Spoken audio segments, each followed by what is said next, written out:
So a bowline is used to create a loop that will not slip.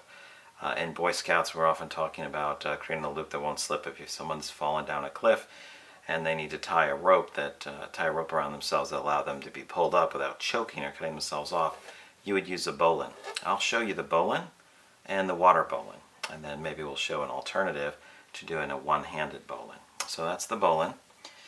And so in this case, you have the rope that, let's say, is going up the cliff.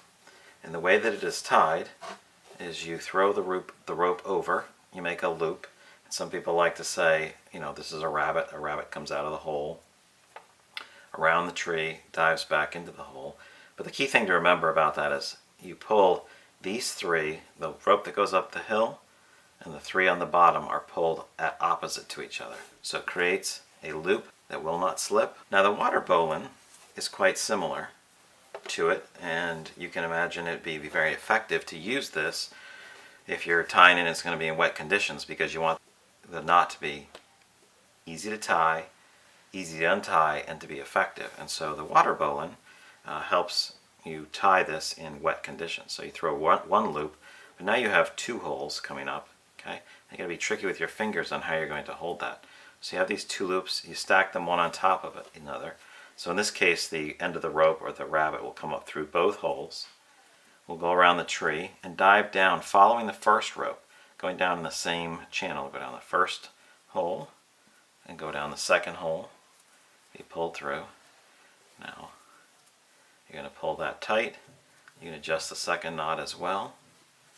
The second loop here, I'll pull that up, cinch it tight so you can see it creates the same loop at the bottom, and it's got the regular bowline and one extra turn. And this water bowline is going to be easier to untie in wet conditions. Let's go over the one-handed bowline.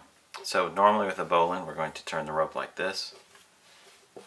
The rope's going to come up through, around, and then go back into the hole and come down. Let's say I don't have this hand to use. How can I do that? So think about this for a moment.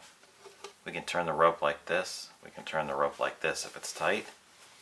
You can turn it like that, right? It's around your body, you're pulling it up. So let's try that. So I take this, I'm just holding it. Okay, I catch the rope. I turn my hand over. Now I've got the rabbit coming out of the hole. I go around the tree.